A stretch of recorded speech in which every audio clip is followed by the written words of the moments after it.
하나님의 말씀 출애굽기 38장 1절부터 20절 말씀입니다. 그가 또 조각목으로 번제단을 만들었으니 길이는 5규빗이요 높이도 5규빗이라 네모가 반듯하고 높이는 3규빗이며 그 네 모퉁이 위에 그 뿔을 만들되 그 뿔을 제단과 연결하게 하고 제단을 놋으로 쌌으며 제단의 모든 기구 곧 통과 부삭과 대야와 고기 갈고리와 불 옮기는 그릇을 다 놋으로 만들고 제단을 위하여 놋 그물을 만들어 제단 주위 가장자리 아래에 두되 제단 절반에 오르게 하고 그 놋 그물 네 모퉁이에 채를 깰 고리 넷을 부어 만들었으며 채를 조각목으로 만들어 놋으로 싸고 제단 양쪽 고리에 그 채를 깨어 매게 하였으며 제단은 널판으로 속이 비게 만들었더라. 그가 놋으로 물두멍을 만들고 그 받침도 놋으로 하였으니 곧 회막문에서 수종드는 여인들의 거울로 만들었더라. 그가 또 뜰을 만들었으니 나무로 뜰의 남쪽에는 세마포 포장이 100규빗이라 그 기둥이 20이며 그 받침이 20이니 놋이요 기둥의 갈고리와 가름대는 은이며 그 북쪽에도 100규빗이라 그 기둥이 20이며 그 받침이 20이니 놋이요 기둥의 갈고리와 가름대는 은이며 서쪽의 포장은 50규빗이라 그 기둥이 열이요 받침이 열이며 기둥의 갈고리와 가름대는 은이며 동으로 동쪽에도 50규빗이라 문 이쪽에 포장이 15규빗이요 그 기둥이 셋이요 받침이 셋이며 문 저쪽도 그와 같으니 뜰문 이쪽 저쪽에 포장이 15규빗씩이요 그 기둥이 셋씩 받침이 셋씩이라 뜰 주위에 포장은 세마포요 기둥 받침은 놋이요 기둥의 갈고리와 가름대는 은이요 기둥 머리 싸개는 은이며 뜰의 모든 기둥에는 가름대를 깨었으며 뜰의 휘장문을 청색, 자색, 홍색 실과 가늘게 꼰 배실로 수놓아 짰으니 길이는 20규빗이요 너비와 높이는 뜰의 포장과 같이 5규빗이며 그 기둥은 넷인데 그 받침 넷은 놋이요 그 갈고리는 은이요 그 머리 싸개와 가름대도 은이며 성막 말뚝과 뜰 주위의 말뚝은 모두 놋이더라. 아멘. 어제 본문에서는 이 선막 안에 들어갈 이 기구들이 만들어졌었는데 그것에 이어서 오늘은 이제 성막 밖에서 사용될 기구들, 특별히 이제 번제단과 이 물두멍을 제작하고 있는 것을 보여줍니다. 또한 선막이 거룩한 곳임을 표시하고 이 사람과 짐승의 출입을 제한하기 위해서 이 선막을 감싸는 울타리를 또한 제작을 하고 있는 것을 보게 됩니다.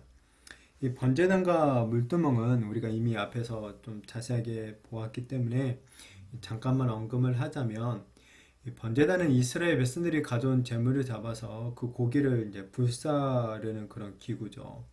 곧 제물을 하나님께 드림으로써 이제 제 용서함을 받게 하는 아주 중요한 기구 중에 하나라고 할 수 있습니다. 이 제물을 갖다가 이 번제단 이제 옆에서 잡고 그 피를 번제단에 이제 뿌려서 죄사함을 받게 하는데요. 이것은 이제 궁극적으로 우리가 알다시피 예수 그리스도의 희생 제사를 예표하고 있는 것이죠. 예수 그리스도의 보혈로 우리의 모든 죄가 용서함을 받게 되는 것을 갖다가 이제 말해주고 있는 것입니다.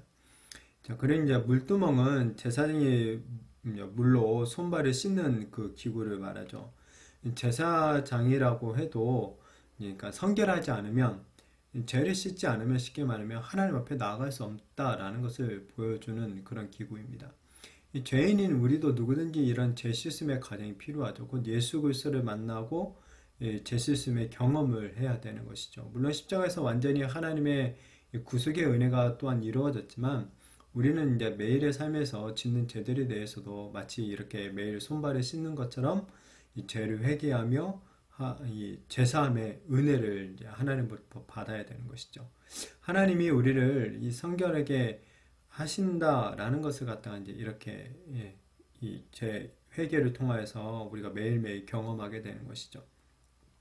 자, 그런데 여기서 이제 조금 말하고자 하는 것은 이제 물두멍을 만드는 이 재료가 눈길을 끄고 있습니다. 앞에서는 나오지 않았는데 8절 한번 보시면 그가 놋으로 물두멍을 만들고 그 받침도 놋으로 하였으니 곧 회막문에서 수종드는 여인들의 거울로 만들었더라라고 말을 합니다.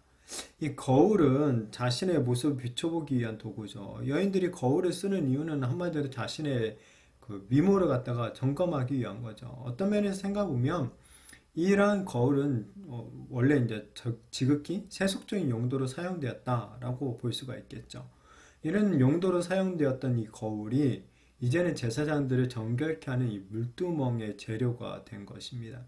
그래서 이 물두멍을 통해 제사장들이 손발을 씻고 하나님으로부터 이제 죽임을 당하지 않게 되는 것이죠. 그러니까 그리고 또 이 물두멍뿐만 아니라 사실 이 다른 모든 재료들도 이 선막을 제작하는 그 모든 재료들이 처음부터 이제 거룩한 것은 아니었음을 우리는 보게 됩니다. 하지만 이 자원하고 기뻐하는 마음으로 이 재료들을 하나님께 바치고 하나님께서 또한 구별하신 목적대로 하나님께서 정하신 그 물품들, 이 선박의 물품들을 만드는 데 쓰였기에 이제 이것이 거룩하게 된 것이죠. 이것을 보면 우리가 과거에 어떤 사람이었고 우리가 가진 어떤 소유나 은사를 통해 무슨 일을 했든지 간에 이제 우리가 하나님의 손에 붙들리고 우리의 모든 소유와 시간과 우리의 어떤 이 성품들을 하나님의 영광을 위해서 구별하여 드리게 되면 이 구별해야 될 때, 그러니까 그것들이 다 거룩한 하나님의 도구가 된다라는 것을 우리가 보게 됩니다. 무엇보다 우리의 이제 몸이 이제는 하나님의 영광을 위한 거룩한 도구가 되었다라는 것을 믿으시기를 바랍니다. 그리고 이 사실을 기억하며 더 하나님의 이 영광을 정말 추구하면서 살아가는 이 우리 성도님들이 되었으면 좋겠습니다. 이 번제단은 이스라엘이 하나님과의 언약 관계를 유지하고 또 회복하는 중요한 방법이었죠. 그리고 이 물두멍은 제사장들이 하나님께 정결하게 나올 수 있도록 마련해 주신 이 방법이죠. 이것들은 그러니까 모두 백성이든지 제사장이든지 우리 인간이 얼마나 연약한지를 아시는 하나님의 배려라고 볼 수가 있죠. 엄하고 냉정한 어떤 재판장으로서의 하나님이 아니라 정말 사랑하는 자녀를 올바른 길로 인도하려는 아버지의 그런 하나님 아버지의 마음 때문에 어쩌면 우리가 여전히 하나님의 백성으로 지금 살아갈 수 있는 것이 될 겁니다. 그리고 이제 선막을 에워싸고 있는 이 울타리의 주된 역할은 선박과 그 앞에서 일어나는 일들을 이제 외부 세계와 분리시켜주고 있죠. 그러니까 울타리는 성막이 거룩히 구별된 곳이기 때문에 함부로 접근할 수 없는 곳임을 보여주고 있는 것입니다. 왜냐하면 무엇보다도 이 선막에 거룩하신 하나님이 임재하시기 때문에 그렇죠. 교회도 사실 마찬가지죠. 우리 또한 하나님이 임재하시는 성전이 되었기 때문에 이 세상과는 구별된 거룩한 곳이 되어야 하는 것이죠. 비록 우리의 두 발은 이 부정한 세상 속에서 여전히 살아가고 있지만 이런 세상의 어떤 문화와 가치에 동화되지는 않아야 하는 것이죠. 대신 하나님 앞에서 거룩한 삶을 추구해야 하는 것입니다. 하나님이 원하시는 이 거룩한 영적 기준들을 분명하게 세우고 그것을 지켜 나가야 하는 것이죠. 아무리 세상이 그럴듯한 어떤 인권을 주장하고 이런저런 이야기를 한다 할지라도 우리가 진짜 따라가야 될 그 가치는 바로 하나님의 이 말씀, 하나님 말씀의 이 가치여야 된다라는 것입니다. 원하기는 세상 속에서 우리가 살아가지만 이 세상에 동화되지 않는 그런 거룩한 삶을 살아가는 이 거룩한 우리 성도님들이 되시기를 축복합니다. 자, 그러나 우리는 여전히 연약하죠. 그래서 때때로 넘어지기도 합니다. 그리고 우리 스스로의 힘으로는 도저히 거룩한 삶을 살아갈 수도 없죠. 그럴 때마다 우리는 나의 죄를 위해서 이 피를 흘려주신 이 우리 예수님을 더욱 기억해야 되는 것이죠. 그리고 하나님 앞에 회개하며 하나님의 도우심과 이 성령 하나님의 도우심과 은혜를 간구하며 나아가야 될 것입니다. 그럴 때 정말 우리가 나 같은 죄인을 갖다가 거룩한 하나님의 백성으로 정말 자녀로 삼아주신 그 은혜로 인해서 또한 우리 성령 하나님의 능력으로 말미암아 우리가 이 땅에서도 또 경건하고 이 거룩한 삶을 살아가게 될 줄로 믿습니다. 정말 우리가 이렇게 하나님의 이 거룩한 자녀로서 우리가 마땅히 거룩한 삶을 또한 추구하며 살아가는 저와 우리 모든 성도님들이 되시기를 예수님의 이름으로 축복합니다.